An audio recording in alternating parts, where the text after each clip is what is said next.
Yo, what's up guys? Let's talk about some of the best smartphones that you can find in that $200 price range. Starting off with the Poco X3 NFC. I really like this phone and it comes in at around $233, and I'll put all those links down below.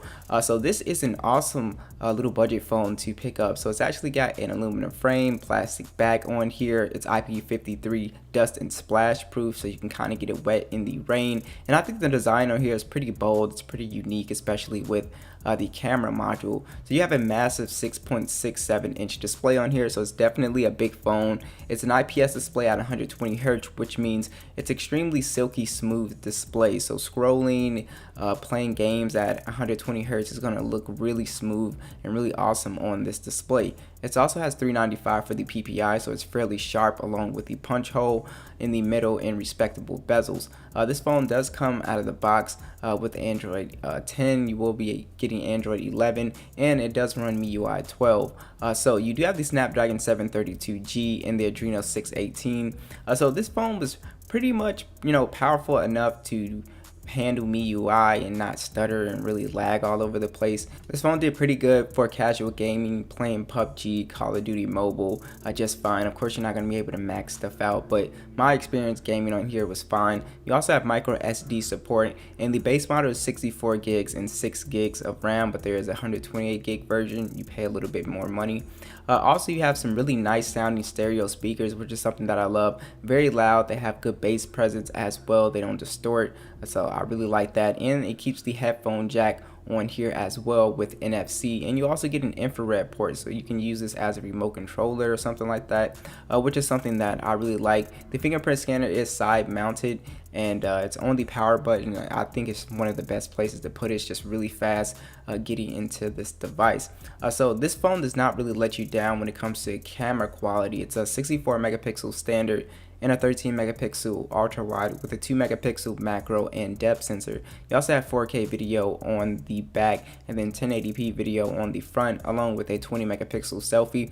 As you can see from the shots, for $233, I was really happy with image quality on here. Color was pretty good on here. You also have pretty good depth of field on here, as well as detail, dynamic range. So I was really happy again with the ultra wide. So at this price point, I think anybody buying this phone will be extremely happy with the cameras. So the real highlight with this phone is the massive battery at 5,160 milliamps. This phone is definitely really hard to kill in a day. You can easily get around 8 hours of screen on time with this guy, and you get very fast charging at 33 watts as well. So this is a definite buy for me. Next is the Samsung Galaxy A32. You can find this for around $244 right now, and this is an awesome device that offers a lot for the price point. So you don't get a flashy design on here. It's just a plastic design. I think it looks pretty clean and pretty elegant looking, so I don't really hate the design. It comes in some really cool colors as well.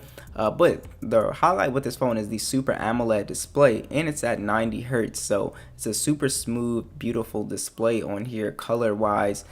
So you do have 1080p for the resolution, 411 for the PPI, and you do have a water drop notch on here and kind of bigger bezels at the bottom, but overall display quality is not compromised on this phone. It's an excellent looking display. This phone comes with Android 11 out of the box, which is really nice with One UI. You also get the Helio G80 and Mali G52. So this processor, it's strong enough to be able to handle MIUI without really stuttering and lagging all over the place. So that was fine. I don't really consider this to be a gaming phone. Again, you can do casual gaming on this phone just fine. There are better phones on this list for that, but this phone is just sort of okay when it comes to gaming. So you do have micro SD support and 64 gigs of internal storage, along with 4 gigs of RAM on here. You do not have any type of stereo speaker setup, but you do have a 3.5mm jack still on here, along with NFC on board, as well as the fingerprint scanner is in the display, which I always thought was really cool to have. So I do really like that feature. And you also have face unlock if you don't want to use that. But this phone, where it shines is the camera quality. So you have a 64 megapixel standard, an 8 megapixel ultra wide, 5 megapixel macro and depth sensor. You also have 1080p video, which it really should be 4K at this point, but you do have 20 megapixel selfie that also shoots in 1080p. Image quality looks excellent on this phone. It's one of the best cameras on this list. You get really good color, good detail, good dynamic range. The macro camera is really good on here, along with the depth sensor to give you some nice blurry shots. Pretty good video on here, so I was really happy with the images on the A32. The selfie camera was pretty good as well. So this phone also has just excellent battery life. So it has a massive 5,000 milliamp battery with kind of slow charging at 15 watts is my only gripe with this phone. But yeah, battery life is excellent on this phone. This is an all-day phone. If you're a light user, a day and a half really. So I really like this option. Alright, so next is the iPhone 8. If you want an iPhone, this one sits at around 200 bucks even, I believe. So this is a pretty good pickup for an older flagship. You still get a lot for the money. So you do get a premium design. It's a glass and metal design. It's actually IP67 dust and water resistant, so you can drop this phone in the water, it can get wet, it won't break immediately. This phone is more on the compact side, so if you do like compact phones, this is definitely the phone to check out because it's got a 4.7-inch Retina IPS display. It gets fairly bright outdoors as well, and it's a 720p plus 326 for the PPI. Again, I had no issues with the display. It's colorful and it was bright. And again, if you like compact phones, you'll be really happy with the size. So this phone actually has iOS 14. I think it has potential to get the next 2 versions of iOS because it just runs blazing fast with that update. All of your widgets, all of that stuff is there with the Apple A11 Bionic chip on here. It is just pretty fast. So I never really have hiccups with this phone. Again, this is a phone that can pretty much handle casual gaming fine, Call of Duty, PUBG. So I was really happy with performance on here. There's no micro SD support, but you do have 64 gigs of internal storage and 2 gigs of RAM. But again, it handles multitasking and performance really well. So you do have on here stereo speakers as well, which sound pretty good bass quality. And you also have the Touch ID up front, which is actually pretty convenient for the days we live in, so you don't have to keep pulling your mask down with Face ID. So I really do like Touch ID these days. And also you have NFC with your Apple Pay, and wireless charging is on board as well. So you have a lot of the little bells and whistles that you would get on a flagship, phone. Now the iPhone only has a 12 megapixel lens on here, so I guess it could be a little bit dated in that regard, but it does take really good photos compared to the other phones on this list, so it does not fall short in that area. I still found color to be pretty good, detail to be there as well. Good dynamic range on here. So overall, I was happy with the image quality, but just know you're not getting any depth sensor, macro, or ultra wide or anything like that. So that's the one trade-off here. But you do get excellent video. I always have to point that out. You get really good video with iPhone. So you do have a 7 megapixel selfie that shoots in 1080p. I found it still great for taking selfies and FaceTime. So you do have on here kind of a small battery, 1821 milliamps, 15 watt fast charging. So you're not going to get excellent battery life with this phone. Usually you probably get around 4 hours of screen on time. Next is the Redmi Note 8 Pro. This is an awesome phone for around $212 right now, and I still really like this phone. Design wise, it still looks really good, especially if you get it in the pearl white color. And it actually has a glass back on it, so it feels super premium as well with a plastic frame. You do have an IPS display on here at 6.5 inches. It's a 1080p, 395 for the PPI. Overall, it's a really nice display. It's fairly bright. You also get good color reproduction. You get the water drop notch, respectable bezel. So I don't have any issues with the phone. I still use it till this day. You do have on here Android 10 with MIUI 12. This will get Android 11. This phone still has a pretty impressive processor with the Helio G9 processor on here, so you can actually play a lot of games on high. Call of Duty, PUBG, even Fortnite I played on here at pretty good settings. So I was really happy with overall performance with this phone. It's very fast, very snappy. So you do have on here micro SD support, 64 gigs of internal storage and 6 gigs of RAM on here as well. So this phone also has a headphone jack, but no stereo speakers, but the single fired speaker is sufficient. It's fine for what it is. You do not have on here NFC, so that's really nice, along with the infrared port too. So this phone has a physical fingerprint scanner on the back, which is very fast, and again, you have face unlock as well. Where this phone shines is in the camera department. So you have a quad camera setup, a 64 megapixel standard, a megapixel ultra wide with a 2 megapixel mac and depth sensor. So you have 4K video with a 20 megapixel selfie at 1080p. So basically, you're still getting very highly detailed shots on this phone, pretty good ultra wide, pretty good color reproduction. So I'm always pretty happy when I'm taking shots with this phone. Good depth sensor. The macro camera is pretty fun to play with as well. So this is definitely a phone to consider. You do have on here a pretty decent battery life with a 4,500 milliamp battery at 18 watts. So you're usually getting around 7 hours of screen on time with this phone, which is definitely a full day's use. All right, last is the Moto G9 Plus.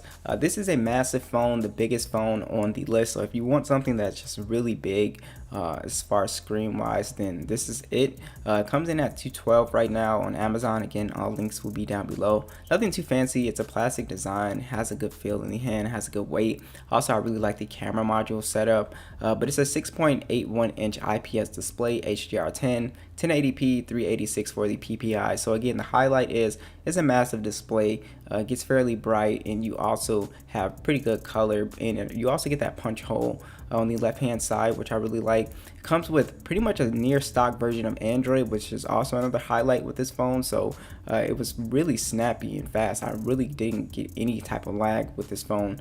So you do have the Snapdragon 730G along with the Adreno 618 GPU. Overall performance was pretty good on this phone. I did not have any problems. Again, casual gaming is really nice on here with such a massive display. You also have a headphone jack. Unfortunately, no stereo speakers on this phone, which suck, but the fingerprint scanner is physical. It's in the power button, which is something that I really liked. And you also have micro SD support, 128 gigs of internal storage, and 4 gigs of RAM on this phone. So this phone kind of falls a little bit short in the camera department compared to the rest of these phones. It's got a 64 megapixel standard, 8 megapixel ultra wide, 2 megapixel macro and depth sensor, shoots in 4K with a 16 megapixel selfie. Images are okay if you're in good lighting, but anything other than that, it's just going to kind of take mediocre photos, and color reproduction isn't always that great with this phone. So Motorola hasn't been famous for cameras in their smartphones. So overall, the cameras are just good and good lighting. So you do have on here a 5,000 milliamp battery with 30 watt fast charging. So the battery situation is really good on this phone. It was again one of the phones that I really could not kill in a day.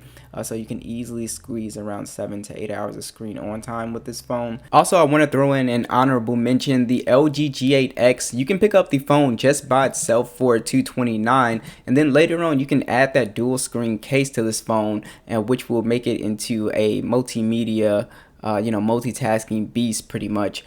So basically you can find this for around $230, and it's the most powerful phone on the list. First off, it's an older flagship, and I think this is definitely the way to go if you want to game, or if you want just a lot of specs for the money here.